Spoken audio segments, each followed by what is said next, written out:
Comisión Legislativa presentó proyecto de enmienda constitucional. Gremio de la Transportación Pesada y Agencia Metropolitana de Tránsito llegan a acuerdo por el Hoy No Circula. Los medios legislativos presentan TVL Noticias, emisión estelar con Ricardo Bravo. Buenas tardes, amigas y amigos, bienvenidos y bienvenidas a la emisión estelar de TVL Noticias. Gracias a quienes nos sintonizan a través del canal 42 en la ciudad de Quito, también en internet en tvl.asambleanacional.gov.es y a quienes también nos escuchan a través de la señal de la radio de la Asamblea en todo el territorio ecuatoriano. Aquí arrancamos con el detalle de la información.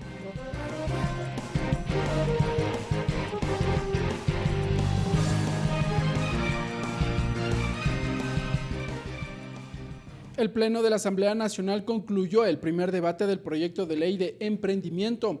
La Comisión de Desarrollo Económico analizará las propuestas, las observaciones y elaborará el informe definitivo que será votado por el Seno del Legislativo.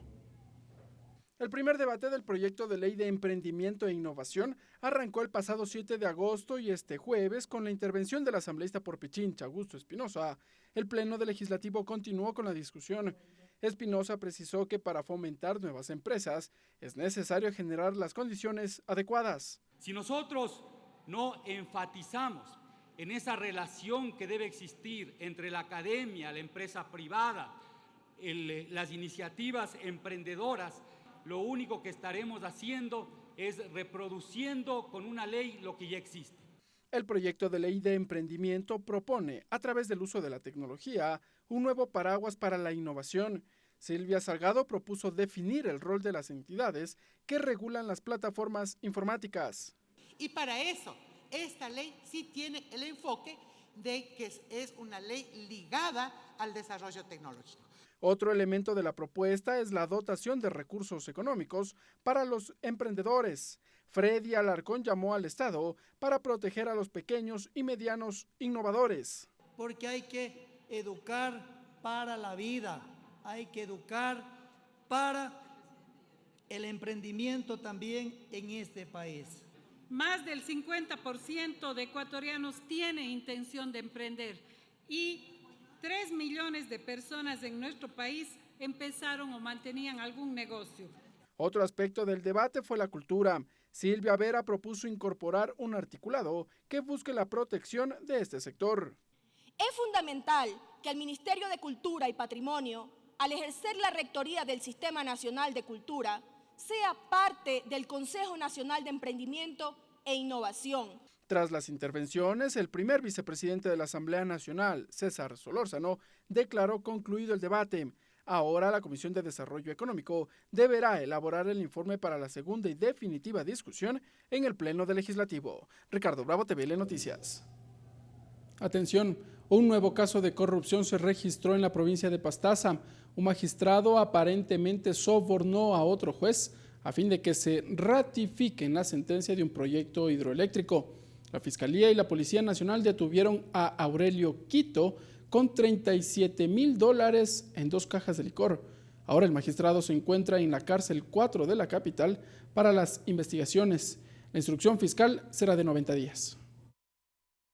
La denuncia del magistrado al que le ofrecieron beneficios administrativos y económicos, con la condición de que ratifique la sentencia de primera instancia sobre la empresa que inició la construcción de un proyecto hidroeléctrico en el río Piatúa, en el cantón Santa Clara, en Pastaza, por parte del juez Aurelio Q., quien se desempeñaba como registrado de Pastaza, permitió a la Fiscalía General del Estado, con el apoyo de la Policía Nacional, aprehender al magistrado. Contra él se formularon cargos por un presunto delito de cohecho. Además, se dispuso el inicio de la instrucción fiscal. En el comunicado de la Fiscalía detalla que se presentó el parte policial informativo y de aprehensión del ciudadano procesado, el informe de reconocimiento del lugar de los hechos y recolección de evidencias, entre ellas $37,000 en efectivo en billetes de $100 que se encontraban al interior de 2 cajas de licor, y la versión del juez que presentó la denuncia y la de su hijo, quien fue testigo del presunto acto ilícito, entre los 2 de otras personas que formaron parte del procedimiento o que estuvieron presentes en la aprehensión. Por ser parte del hecho investigado, la fiscal Maritza Reino presentó como elemento de convicción la resolución de la acción de protección del caso Río Piatúa, además de otros documentos, para corroborar que el procesado tiene fuero de corte provincial. La Fiscalía dispuso el traslado de Aurelio Q a la cárcel 4 de Quito, donde cumplirá con su prisión preventiva. La instrucción fiscal durará 90 días. Mariela Logroño, TVN Noticias. Y la madrugada de este jueves fue allanado el domicilio del perito Fabián Hurtado, quien al momento es parte de la investigación del caso Olavini. De otro lado, la Fiscalía informó que el perito habría incorporado datos engañosos en su hoja de vida. No les tengo miedo. A nadie. Así se refirió el perito informático Fabián Hurtado tras el allanamiento a su domicilio la madrugada de este jueves. Aseguró que esta investigación por fraude procesal inició tras un informe técnico que entregó de forma particular en el caso Olavini. Yo trabajo de forma profesional, como dice el COGEP, como dice el Consejo de la Judicatura, como dice el COIP. El perito tiene que ser imparcial, y soy imparcial. De repente por eso me contratan. De repente por eso tengo mi prestigio como profesional. Por otra parte, la Fiscalía a la víspera informó que contó con la orden de un juez para llevar a cabo el operativo de forma urgente, pues el perito habría supuestamente incorporado datos engañosos sobre su hoja de vida para tratar de inducir al engaño a las autoridades y ciudadanía. Cierra este comunicado, a lo que Hurtado respondió. Tuve algunos cargos, habrá sido porque tenía un buen desempeño. De su lado, la defensa de Hurtado calificó de violación al debido proceso. Alertó que son víctimas de manera permanente de persecución. Lo que pedimos a la Fiscalía y al ente jurisdiccional es que estas peleas se den en audiencias, no amedrentando a peritos, a abogados, al mismo señor Olavini, ni nada por el estilo. La Fiscalía en un comunicado aseguró que en el 2017 la Corte Nacional de Justicia ya dispuso una investigación contra el perito por el mismo causal. Mariela Logroño, TVN Noticias. En otro ámbito de la información, desde este lunes, el 9 de septiembre, el denominado Hoy No Circula será oficial. Esta medida es implementada por la Alcaldía de Quito a fin de realizar trabajos de repavimentación en 110 kilómetros de vías, tanto en el norte y en el sur de la capital. El transporte pesado llegó a acuerdos con el Cabildo. De cara a la ejecución de la medida Hoy No Circula, la transportación pesada del Ecuador se sumó a la iniciativa. La Agencia Metropolitana de Tránsito anunció que se ampliará 1 hora en el horario de restricción que actualmente rige, es decir, de 7 a 9 horas con 30 de la mañana y de 16 horas a 20 horas con 30, con el fin de contribuir con el proyecto de repavimentación y mantener su servicio de comercialización. Luis Felipe Vizcaíno de FENATRAPE explicó que los acuerdos alcanzados permitirán dar tranquilidad a la ciudadanía. Con eso contribuimos al desarrollo de la ciudad, contribuimos al señor alcalde, contribuimos a las autoridades con la finalidad de que Quito siga en desarrollo y garantizamos sobre todo, que era nuestra preocupación, que no haya desabastecimiento en Quito de productos de primera necesidad. Hoy No Circula tendrá restricciones. El director de la Agencia Metropolitana de Tránsito, Dani Gaibor, precisó que se incluyó a esta medida a los vehículos eléctricos. A los de la pequeña y mediana empresa también el respectivo control. Para ello se desplegarán 250 personas y 1.923 agentes de tránsito. Los vehículos eléctricos también es una nueva excepción que se acaba de presentar. Todos los que son vehículos eléctricos están exentos de el Hoy No Circula. Recordemos, en esta ocasión están incluidos los taxis y también las motos van a ser controladas durante todo el proceso de el Hoy No Circula. También indicó las sanciones a quienes incumplan con las restricciones. Primera vez que infrinjan el 15% al salario básico unificado al trabajador y retención del vehículo, la segunda vez del 25% y restricción del vehículo y a partir de la tercera vez del 50% y restricción del vehículo. Mientras tanto, con el sector del taxismo aún están en conversaciones, indicó Gaibor. Esto tras el anuncio de los taxistas de marchar hasta el Palacio de Carondelet el lunes 9 de septiembre. Hemos querido llegar a ciertos acuerdos. Esos acuerdos de este momento se están tratando ya en una asamblea ampliada dentro de la Unión de Taxis de Pichincha y estamos esperando a la respuesta que ellos tengan. Por el lapso de 8 meses se desarrollará en la capital un proceso de repavimentación de 110 kilómetros de vías, 70 en el sur y 40 en el norte, además de la implementación de veredas inclusivas para personas con discapacidad y el soterramiento de cables. Hoy No Circula será según el último dígito de la placa del vehículo, mientras que los fines de semana no hay restricción. Mariela Logroño, TVL Noticias.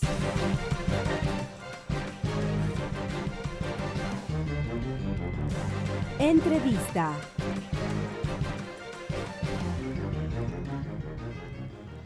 Como lo observamos, al menos dos sectores llegaron ya a un acuerdo, habrían llegado ya a un acuerdo con la Agencia Metropolitana de Tránsito y con el municipio de la capital respecto de esta medida denominada Hoy No Circula. Vamos a conversar con el representante de uno de estos sectores y revisamos su perfil a continuación. Carlos Brunis, presidente de la Unión de Taxistas de Pichincha, presidente de la Federación de Transporte Terrestre de Pichincha. Carlos, buenas tardes, bienvenido a la televisión de la Asamblea Nacional, gracias por estar con nosotros. Buenas tardes, Ricardo. Carlos, a ver, en la mañana se conoció ya que el sector del transporte pesado llegó a este acuerdo. Para ellos prácticamente la medida Hoy No Circula no se aplicará en su magnitud, en su totalidad.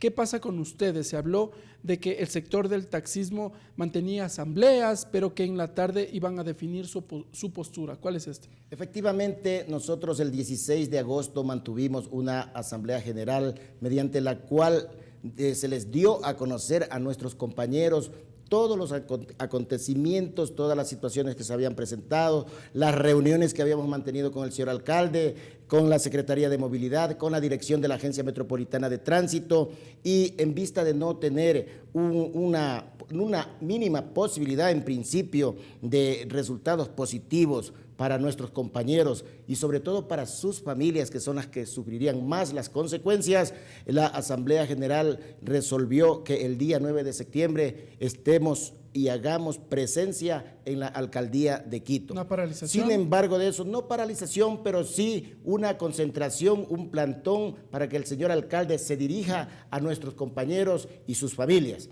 Pero el día de ayer mantuvimos una reunión con el director de la Agencia Metropolitana y coincidíamos en que era importante el que nosotros, hoy que íbamos a mantener una asamblea general y que de hecho fue así, tengamos algún resultado por parte del señor alcalde de Quito. ¿Lo tuvieron? Y es así que en el momento que estábamos en la asamblea general, pudimos contactar con el señor alcalde que se encontraba en el mercado mayorista y logramos que el señor alcalde acepte una reunión con la dirigencia del taxismo de Pichincha. ¿Se van a reunir Nos con el alcalde? Nos dirigimos ya donde el señor alcalde, ya dialogamos a las 12 del día con el señor alcalde y luego de exponerles todas las situaciones, las afectaciones que se darían respecto a la vulneración del derecho al trabajo, la seguridad jurídica, el derecho que tenemos de llevar nuestro sustento diario a nuestros hogares, llegamos a coincidir finalmente en que efectivamente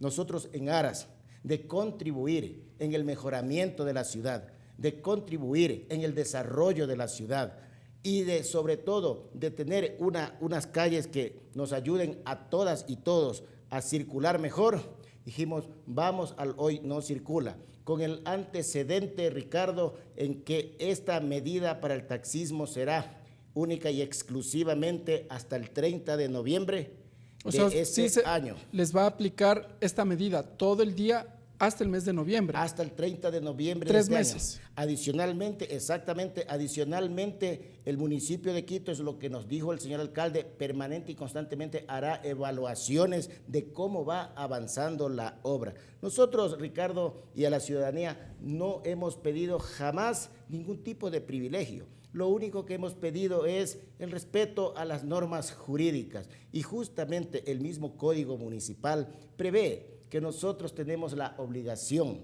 de brindar el servicio 24 horas del día, 365 días del año. ¿Qué garantía tienen ustedes de que en efecto la medida para ustedes se aplicará solo hasta el mes de noviembre, hasta el 30 de noviembre?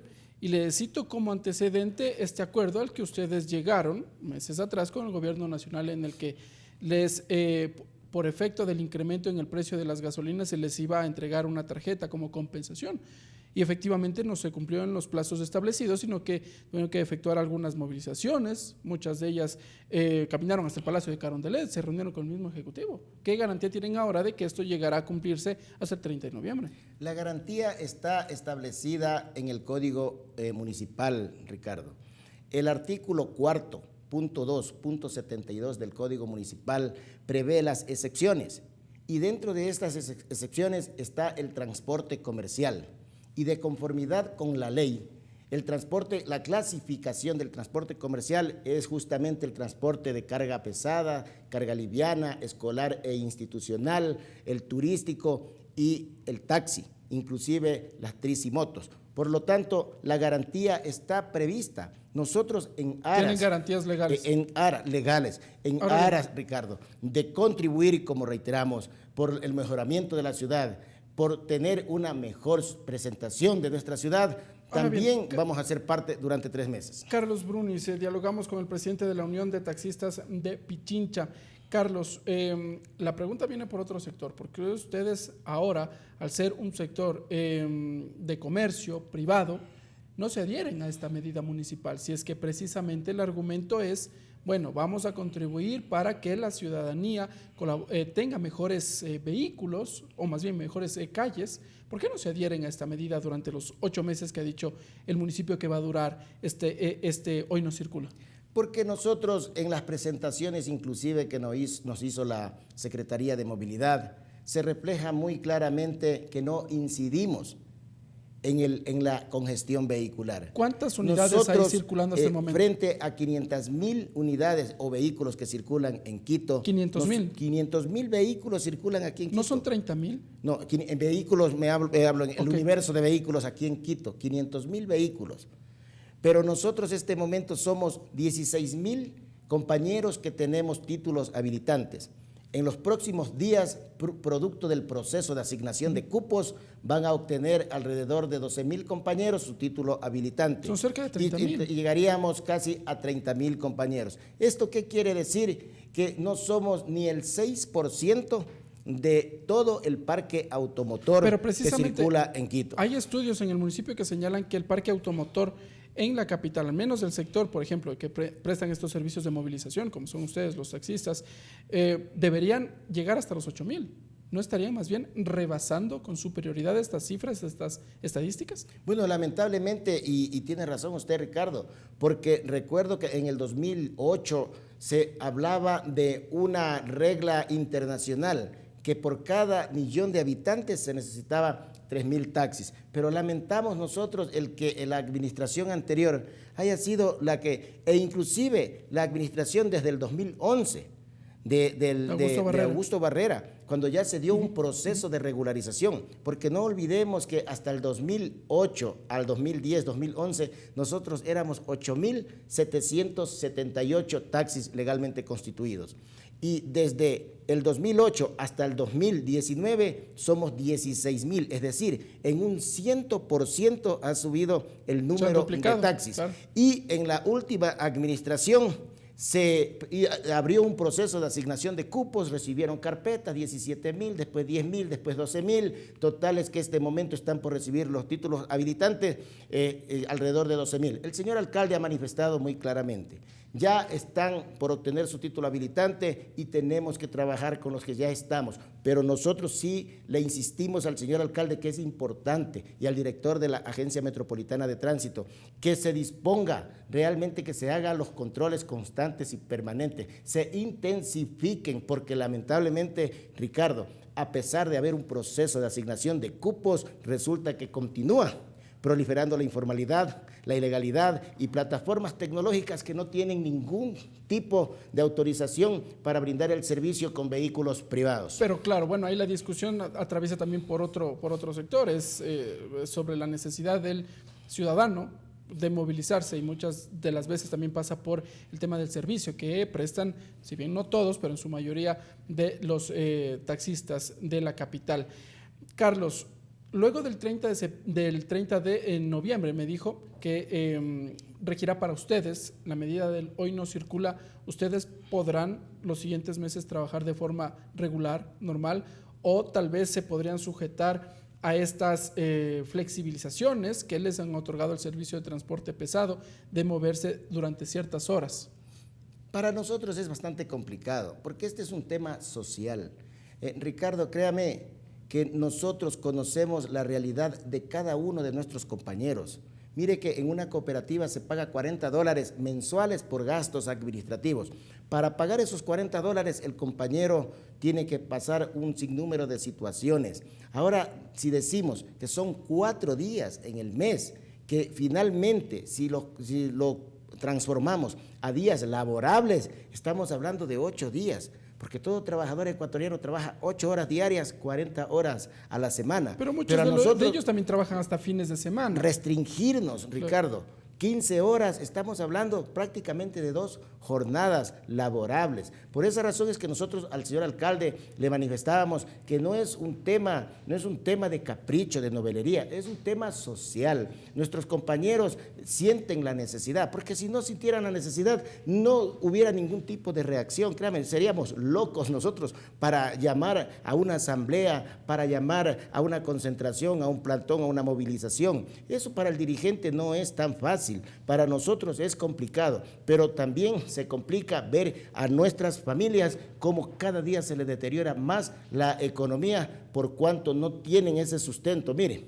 que todo trabajador ecuatoriano este momento recibió su justo 14º sueldo. ¿Para qué? Para satisfacer la necesidad del ingreso a clases. Y a nuestros compañeros que viven solo del taxismo, que se les reduzca 8 días laborables, créame que es complicado. ¿Por qué la diferencia? ¿Por qué que se podría considerar no como un privilegio, pero sí como una situación mediante la cual el alcalde se está poniendo en los zapatos de nuestras familias? Pero es que al final del día termina siendo, el sector del taxismo termina siendo una actividad privada, ¿no?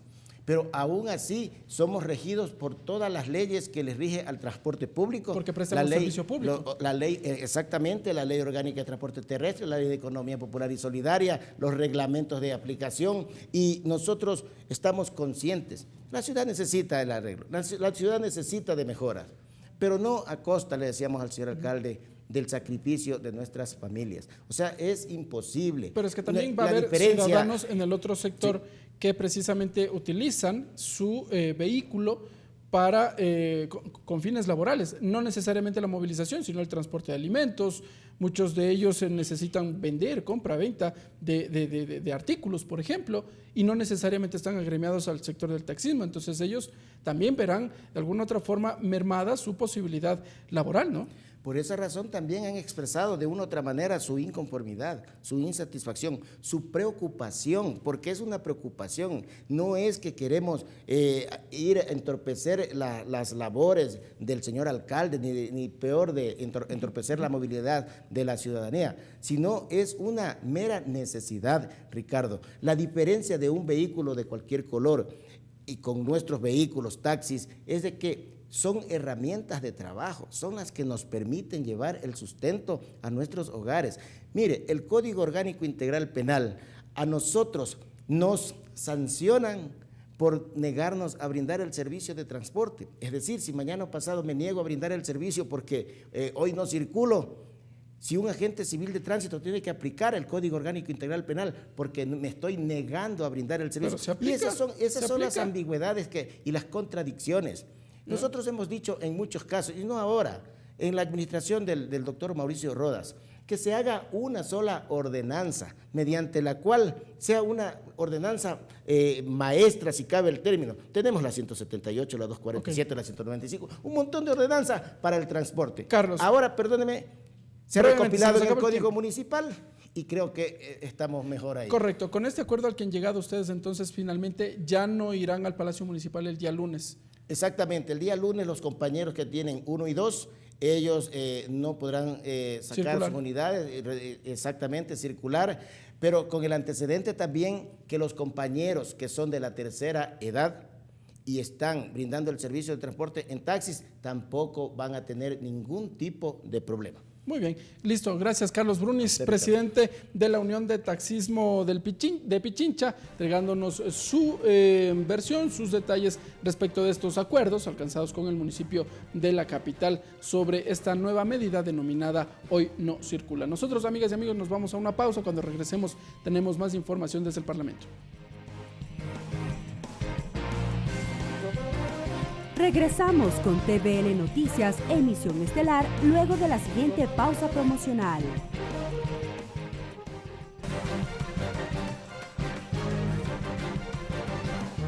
Continuamos con TVL Noticias Emisión Estelar. Gracias, amigas y amigos, por continuar con nosotros. Para el próximo 18 de septiembre, el Pleno de la Asamblea Nacional aprobará el proyecto de reformas al Código Orgánico Integral Penal. Así lo indicó el presidente legislativo, César Litardo. El anuncio lo realizó durante la suscripción de un acuerdo con el municipio de Guayaquil y la Corte Nacional de Justicia para fortalecer la seguridad ciudadana. Así lo informó el titular del Parlamento. Señaló que las reformas al Código Orgánico Integral Penal proponen, entre otros aspectos, el endurecimiento de las penas a los delincuentes que reincidan. También se plantea que quienes cometan abusos sexuales contra menores de edad no puedan trabajar en instituciones públicas ni privadas.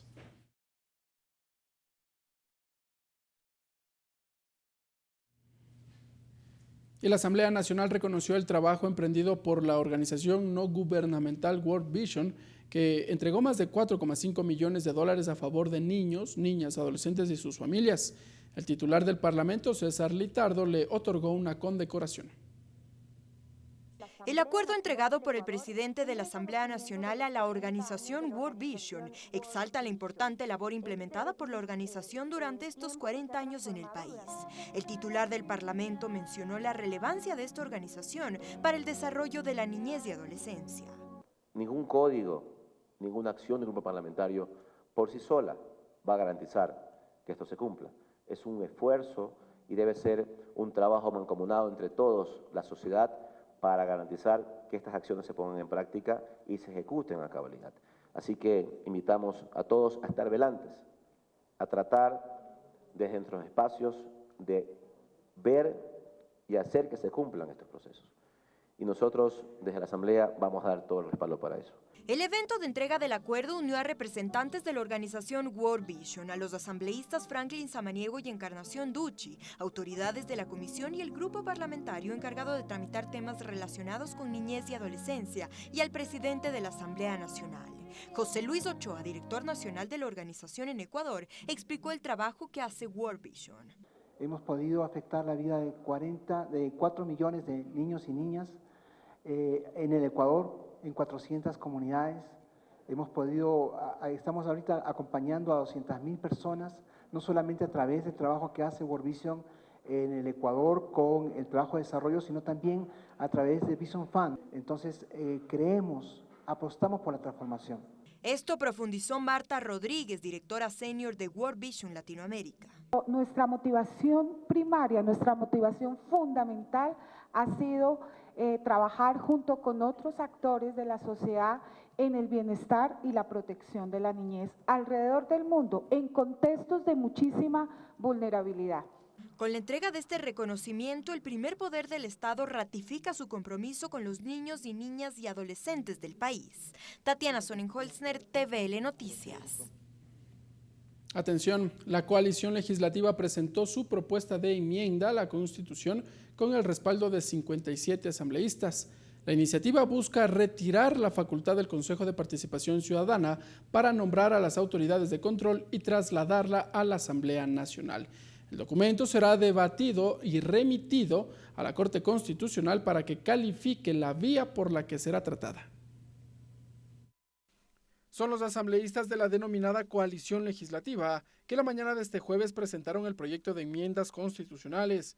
El documento cuenta con el respaldo de 57 asambleístas y será el presidente del Legislativo, César Litardo, el que envía el texto a la Corte Constitucional. El anuncio lo realizó la asambleísta Elizabeth Cabezas. Esta es una propuesta que esperamos sea contestada de manera inmediata también por la Corte Constitucional para, en función de los plazos que amerita la ley, proceder con el trámite correspondiente y los debates en la Asamblea. La propuesta busca modificar el artículo 120 de la Constitución para que la Asamblea Nacional, con el voto favorable de la mayoría absoluta de sus integrantes, es decir, 70 votos, designe a las autoridades de control, entre ellas a los vocales del Consejo de la Judicatura, Procurador General del Estado, Contralor, Fiscal, vocales del Consejo Nacional Electoral. Esa facultad actualmente la tiene el Consejo de Participación Ciudadana y Control Social. La asambleísta Vilma Andrade indicó que el proyecto de enmienda constitucional no se contrapone a la iniciativa de consulta popular encabezada por el Comité por la Reinstitucionalidad Democrática. Si lo hacemos a través de reforma parcial y eso concluye con un referéndum, sabemos que los referéndums casi siempre o siempre han sido más bien un voto de apoyo o rechazo a la entidad o persona que la promueve. Por lo tanto, creo que hay que ser absolutamente objetivos, que la Asamblea no debería promover un referéndum porque de hecho va a ser negativa la respuesta. Para la designación de las autoridades de control, el proyecto de enmiendas propone la conformación de una comisión técnica que presentará al Pleno de la Asamblea un informe no vinculante, salvo la designación de los magistrados de la Corte Constitucional, que serán elegidos por una comisión calificadora integrada por 9 personas.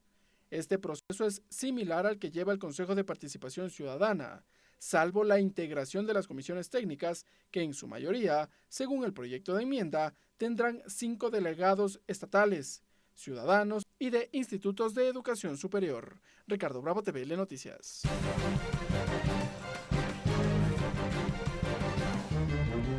Entrevista.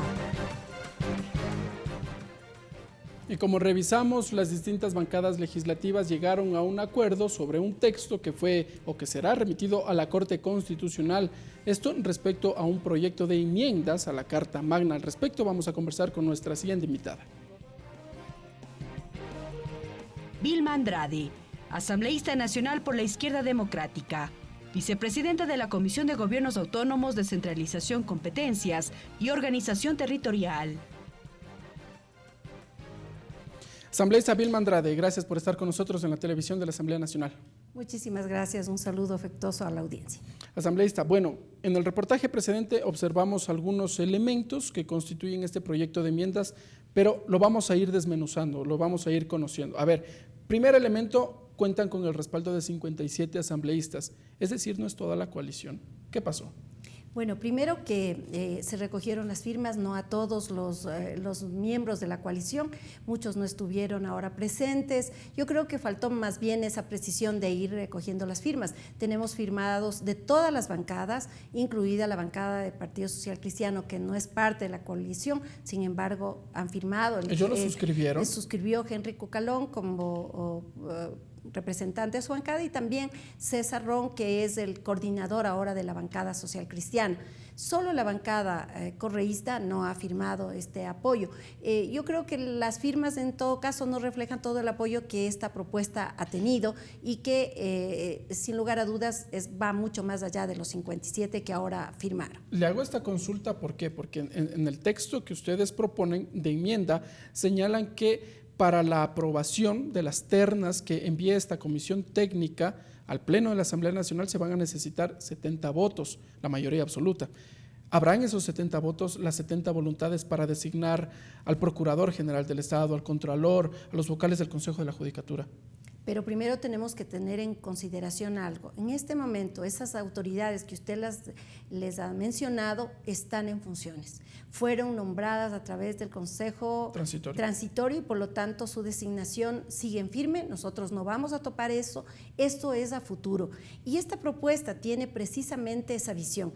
Darle un contenido totalmente distinto sobre la experiencia vivida por los ecuatorianos, una experiencia nefasta de haber incluido a este llamado Consejo de Participación Ciudadana, que fue el mecanismo que instrumentalizó esta concentración del poder y que ahora mismo evidenciamos los ecuatorianos que fue el responsable de que no existan organismos de control, de que no exista investigación y peor fiscalización.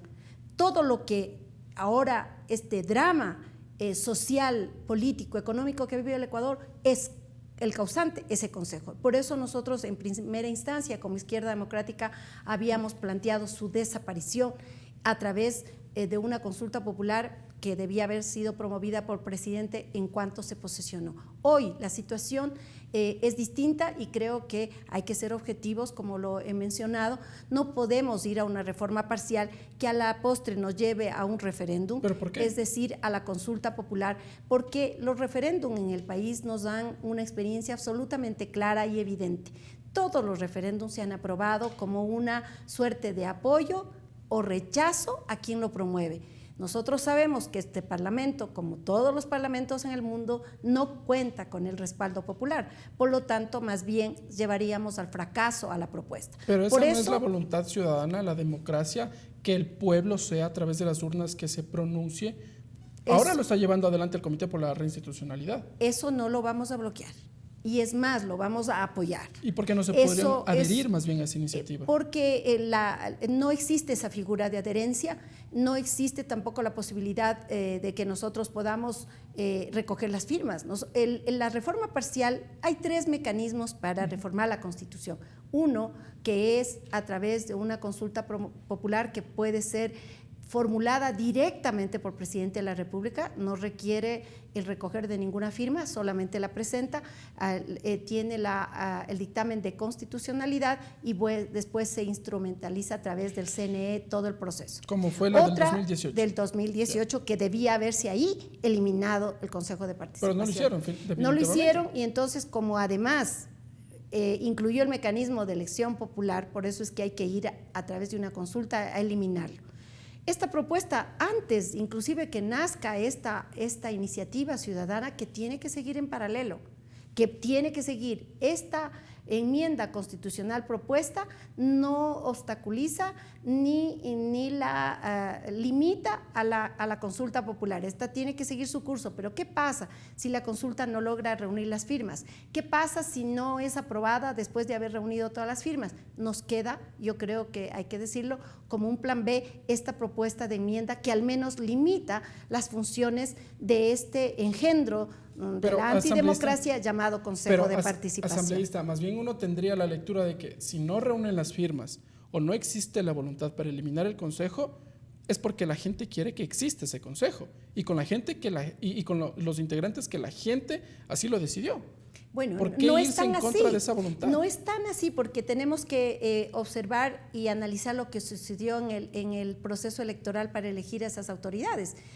Apenas tuvieron el 18%, es decir, el 78% de los ecuatorianos no estábamos de acuerdo en votar por ellos. Pero no fue por las consideraciones por las que ellos estaban sujetos, por ejemplo, no pueden hacer campaña electoral, no pueden publicitarse, por ejemplo. No, es que la campaña electoral no fue necesariamente la que limitó su acción. Ya vemos, ahora mismo las encuestas últimas señalan que el 80% de los ecuatorianos queremos que desaparezca.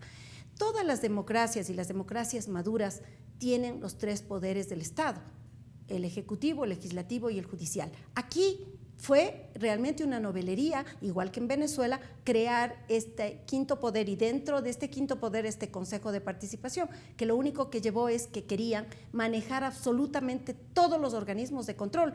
El remedio resultó peor que la enfermedad. Por eso es que hemos modificado la propuesta, porque tampoco queremos llevar a la propuesta que fue presentada por la colega Elizabeth Cabezas. Eliminamos todo lo que es la designación de autoridades del Consejo y la pasamos a la Asamblea. Yo fui diputada en el último Congreso Nacional y rechacé el que en ese Congreso y en varios congresos haya existido una cultura de reparto. Por eso la iniciativa de Izquierda Democrática fue asumir 2 elementos importantes.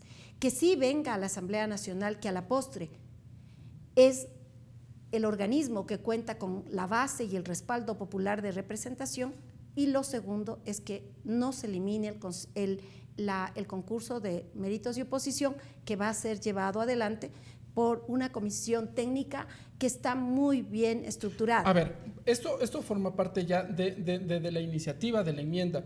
Ustedes señalan que sea una comisión técnica la encargada sea a través de postulación directa o de las ternas que las envía el Ejecutivo para que se designe. Ahora sí vamos. Vocales del Consejo de la Judicatura, de la Procuraduría General del Estado, la Contraloría, en fin, autoridades de control.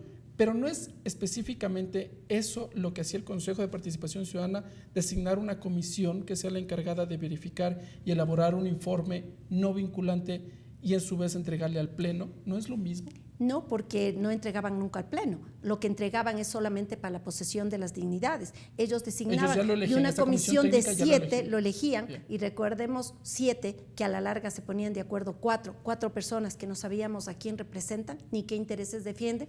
Lo que sí sabíamos es que son prácticamente puestos a dedos por en ese entonces el presidente de la República. Todos fueron allegados, subalternos, que realmente actuaron en esa condición. Y ahora esta comisión técnica, ¿quién la va a integrar? La integran un delegado de cada una de las funciones del Estado. Van a integrar 3 delegados del sector académico, es decir, de aquellas universidades que tengan posgrado en Derecho Constitucional, y también delegados de los ciudadanos. Esa delegación de los ciudadanos sí se está planteando que sea el Consejo de Participación el que lleve adelante el concurso para que puedan a sus representantes puedan ser postulados o integrar estas comisiones esta comisión. Bien. Ahora, esta comisión va a estar presidida por un delegado del presidente de la Asamblea, pero no es parte de la decisión, y harán una lista de elegibles para que la Asamblea de esa lista, que ya ha pasado por vedurías, por impugnaciones que lo puede realizar cualquier ciudadano. Habrá ese mismo proceso, vedurías, impugnaciones, todo pero el proceso. Pero abierto a la ciudadanía, no manipulado, porque tampoco queremos lo que sucedió antes. Se manipuló, se burocratizó a la ciudadanía. Esa muy bien llamada participación ciudadana que debía habernos llevado a eso, desgraciadamente la fue totalmente manipulada. Hoy aspiramos que sea totalmente abierta y tiene este elemento distinto, que es a través de esta lista de elegibles. Ya no es que el Partido Social Cristiano o el Partido Alianza País o Izquierda Democrática determina sus candidatos, y así se elegía en el antiguo Congreso. Hoy será esta lista de elegibles para que puedan integrar estas listas, estas personas notables, transparentes, que puedan presidir estos organismos. ¿Habrá esas personas? Siempre va a haber la duda de qué tan imparciales sean. Pero yo creo que si en la reglamentación formulamos todo un tipo de requisitos que garanticen realmente esa transparencia, lo vamos a tener. Hay muchos ecuatorianos que están alejados de las presiones políticas o que tienen, sobre todo, están desligados del interés político partidista, que son los que deberían integrar. Y creo que eso une a un tema que, como todos los parlamentos lo tiene, la designación de las autoridades se lo hace el Parlamento, pero sí mantenemos, y hay que decirlo, que por ejemplo en el tema del Procurador General del Estado, el Superintendente de Bancos no va a ir a concurso. Eso siempre, como es natural, es una postulación directa a través de la terna que entrega el Ejecutivo y que la Asamblea lo designa, escoge entre la terna. Y ahí será el Pleno, la siguiente etapa, el Pleno será quien finalmente reúna los 70 votos y elija a esta persona, a la nueva autoridad. Sí, efectivamente, que es con una mayoría absoluta que se eligen las autoridades, como ocurre en todas las resoluciones o aprobaciones del Pleno, para que puedan ser parte realmente de las autoridades de esos organismos. Pero también dentro de la propuesta de enmienda, revisando, llamó la atención en cuanto a que quienes elijan a los jueces de la Corte Constitucional, esta vez no va a ser la Asamblea Nacional, o al menos no lo dice la enmienda, no dice la Asamblea Nacional, sino que lo que señala es una comisión, no es técnica, ya voy a recordar el nombre, pero es una comisión calificadora, tiene usted razón, gracias. Es una comisión calificadora la que se encargue de elegir a los jueces de la Corte Constitucional. Y dentro de los requisitos para integrar esa comisión se encuentran 3 delegados de estudios superiores, y precisamente será esa persona la que preside esa comisión. ¿Por qué esta distinción? Porque la norma constitucional establece claramente cuál es el mecanismo de elección de esas autoridades. Eso no lo podemos modificar. Esto ya está establecido, la Corte Constitucional tiene a través de un concurso, mantenemos el concurso tal como se viene manteniendo, como está establecido en la Constitución. Lo único que nosotros hemos modificado es la integración de la Comisión Técnica, que en este caso pasan a tener 2 delegados de cada una de las funciones del Estado. Recordemos que ahora, ¿qué tenemos en la Corte Constitucional? Teníamos la terna del Ejecutivo, la terna de la Asamblea Nacional y la terna de la función de transparencia y control social. Esas ternas sí se mantienen, pero son como candidaturas, igual que ahora. Se va a mantener igual porque el texto constitucional lo señala. O sea, ese procedimiento no se va a modificar. Ese procedimiento no se cambia porque el procedimiento siempre fue especial, diferente en la Constitución para la Corte Constitucional. Asambleísta, vamos cerrando ya. ¿Esta propuesta de enmienda será entregada al Consejo de Administración Legislativa o directamente el presidente de la Asamblea remitirá a la Corte Constitucional? Bueno, ahora como de hecho tiene que pasar por el CAL, el presidente de la legislatura la podrá poner en conocimiento del CAL e inmediatamente debería presentarse a la Corte Constitucional, donde hay un recurso de admisibilidad, se recibe más bien la propuesta y después el Pleno de la Corte examina, una comisión previamente, una comisión determina que cumpla con absolutamente los requisitos que ahora lo tenemos, estamos más allá de los mínimos requeridos en cuanto a las firmas, por ejemplo, pero el resto tiene una total fundamentación.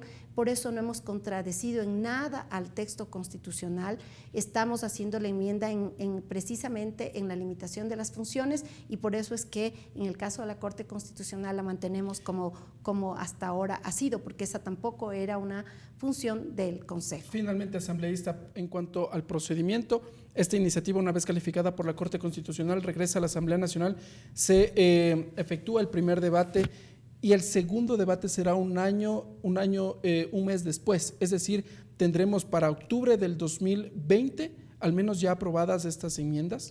Sí, efectivamente, yo creo que tal vez un poquito más, porque recordemos, después de que venga con el dictamen de constitucionalidad, entraremos al debate y yo creo que habrá que debatir, porque siempre habrá que ir precisando ciertos criterios que ahora usted mismo lo ha señalado y que creo que nos llevan a clarificar el tema y que hay que ampliarlos, hay que dejarlos absolutamente normados para que la propuesta sea clara. Después esperamos un año, 30 días después de haberse aprobado el primer debate y por lo tanto yo creo que sí, a noviembre, ojalá del próximo año ya tengamos la enmienda aprobada. Muy bien, gracias asambleísta Vilma Andrade por estar con nosotros en la televisión de la Asamblea Nacional.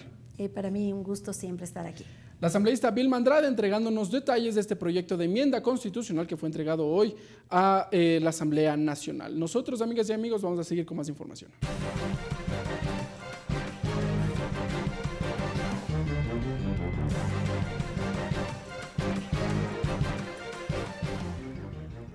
El Partido Social Cristiano exhorta al presidente de la Comisión de Desarrollo Económico, Esteban Albornoz, para que proponga un proyecto de reforma a la Ley de Empresas Públicas. El asambleísta César Roón indicó que dichas empresas atraviesan por un momento complicado al no entregar sus informes financieros. Precisó que la reforma está encaminada a exigir dichos informes de forma inmediata, ya que el gobierno central propuso la venta de las empresas públicas. Dentro de este bloque de empresas está también la empresa TAME, empresa que se encuentra en una gravísima y delicada situación.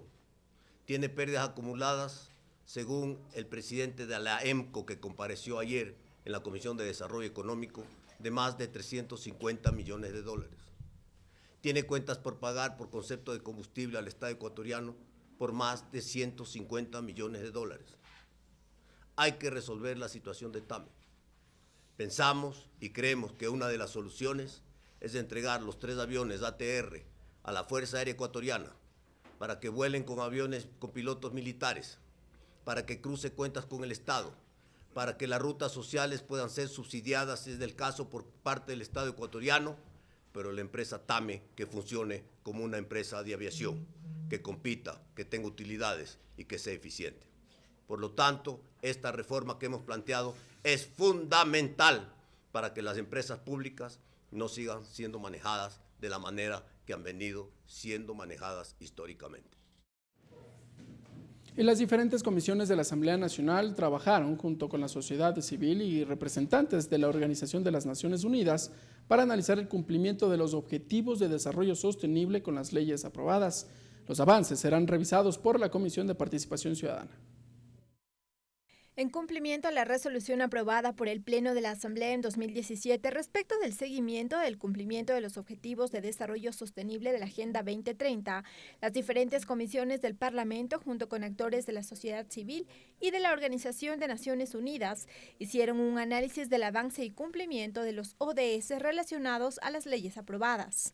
En la Comisión de Justicia, por ejemplo, analizaron las reformas al Código Orgánico Integral Penal y al Código de la Democracia, ligados a la garantía y cumplimiento de los derechos de igualdad de mujeres y niños. Dentro de las reformas al Código Orgánico Integral Penal, por ejemplo, el hecho de que se plantee la despenalización del aborto en casos de violación es precisamente una medida que se toma hacia el derecho de las mujeres, hacia proteger a las mujeres, a nuestras niñas, niños y adolescentes, darles la posibilidad de decidir. Por otra parte, la Comisión de Derechos Colectivos analizó los diferentes índices en el ámbito intercultural y de pueblos y nacionalidades. Con el ámbito intercultural, con el tema de comunas, comunidades, pueblos y nacionalidades. Los resultados de las diferentes comisiones serán analizados y dados seguimiento por la Comisión de Participación Ciudadana y por el Grupo Parlamentario por el Cumplimiento de los Objetivos de Desarrollo Sostenible.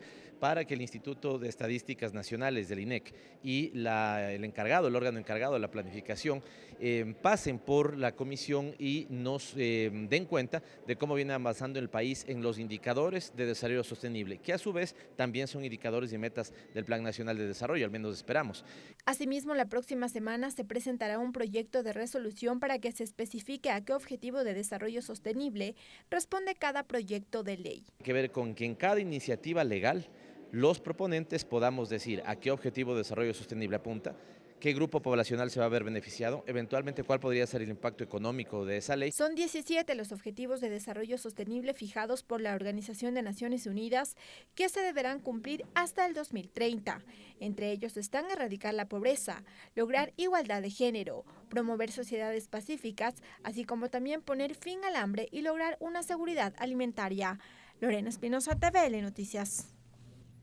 Y el Grupo Parlamentario por la Garantía de los Niños, Adolescentes y Jóvenes presentó su Agenda de Trabajo 2017-2019. Los legisladores definieron también los ejes de trabajo pendientes para los próximos 2 años, así como la organización de eventos junto con Naciones Unidas y la conmemoración de la suscripción de la Convención de los Derechos del Niño.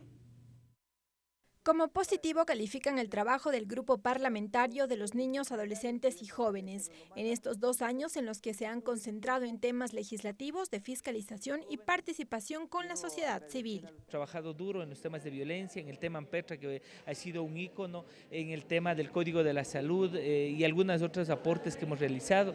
En el tema de fiscalización, la comparecencia desde AMPETRA en la Comisión de Justicia, aquí mismo en el Grupo Parlamentario. Y el otro tema en el de participación, creo que ha sido fundamental. Logramos conformar una plataforma de organizaciones, casi 8 organizaciones de la sociedad civil que están articuladas. Adicionalmente, la posibilidad de tener hitos, como por ejemplo el Día de la Niñez, el Día de la Niña. De ahí que consideran que los retos para el trabajo de los próximos 2 años giran en torno a la aprobación del Código de la Niñez y Adolescencia y la creación de una comisión permanente de la niñez. Sobre todo decisiones políticas que tienen que tomar los señores asambleístas de cada una de las bancadas legislativas en el tema de recuperar la especialidad para la atención de niños, niñas y adolescentes. Tenemos también la propuesta de reforma a la Ley Orgánica de la Función Legislativa en el que se pide que tiene que crearse una comisión permanente de niñez y adolescencia. Comisiones ocasionales, como se ha creado hasta el momento, más bien ha permitido visibilizar a nivel nacional la problemática que tienen los niños, niñas y adolescentes. Asimismo, los legisladores trabajarán en coordinación con las diferentes comisiones legislativas en temas que estén vinculados a niños, adolescentes y jóvenes. Hay un tema que está pendiente y que está en la Comisión de la Salud, tiene un proyecto acerca de problemas psicológicos en los niños, niñas y adolescentes, las muertes, los suicidios. El grupo parlamentario espera también la visita del relator de Naciones Unidas en temas de salud en septiembre, para lo cual realizarán un panel con niños sobre los temas que han trabajado en el país en dicha materia. Además, se alistan para conmemorar en noviembre los 30 años de la suscripción de la Convención de los Derechos del Niño. Lorena Espinosa, TVL Noticias. Asambleístas de Sucumbíos y Bolívar cuestionaron la falta de socialización para las concesiones mineras en ambas provincias. El ministro de Energía, Carlos Pérez García, defendió dicho proceso. Las observaciones fueron expuestas en la Comisión de Biodiversidad. Acompañado de la directora de la Agencia de Regulación y Control Minero, Andrea Cárdenas, el ministro de Energía, Carlos Pérez, justificó las concesiones mineras en las provincias de Bolívar y Sucumbíos. Pérez García sostuvo que se hicieron con base en la normativa legal vigente, por lo que detalló las áreas concesionadas. Curi Mining es un proyecto que está en exploración avanzada con una área de 14.812,48 hectáreas. Total de hectáreas concesionadas para la provincia en la etapa de exploración, 131.000 hectáreas con 541,48. Es decir, el 33.34% del territorio. Según los documentos de la ARCOM, a julio de este año se efectuaron 1.839 inspecciones de seguimiento y control, solo en la coordinación regional, que agrupa a provincias como Guayas, Los Ríos, Bolívar, entre otros. Se realizaron 149 inspecciones, mientras que en 7 meses del año ya se efectuaron 292 operativos. Uno de los últimos es realizado en Buenos Aires, provincia de Imbabura. Nosotros trabajamos de la mano con el Ministerio del Ambiente y con Senagua justamente para llegar a determinar en qué casos se está realizando una actividad al margen de lo que establece la ley de minería. Sin embargo, los asambleístas Ángel Sin Maleza de la provincia de Bolívar y Freddy Alarcón de Sucumbíos cuestionaron la falta de socialización previo a la entrega de las concesiones. Alrededor de 170.000 hectáreas son concesionadas. La mayor cantidad de empresas mineras se encuentran en la provincia de Bolívar. Curiosamente, esta mina se le está dando a otra persona sin haber los pasos necesarios, sin notificarle a la propietaria del registro. La misma preocupación le expuso el alcalde de Echandía, Patricio Estupiñán. Señor ministro, yo sí quisiera que se considere que busquen la manera de socializar con todas las personas y que a futuro, pues en lo posible, no se dé paso. A la mesa legislativa estaba convocado el ministro del Ambiente, Raúl Ledesma, pero envió una carta de excusa. Ricardo Bravo, TVL Noticias. Bien, amigas y amigos, de esta forma nosotros cerramos la emisión estelar de TVL Noticias. Que tengan una buena noche.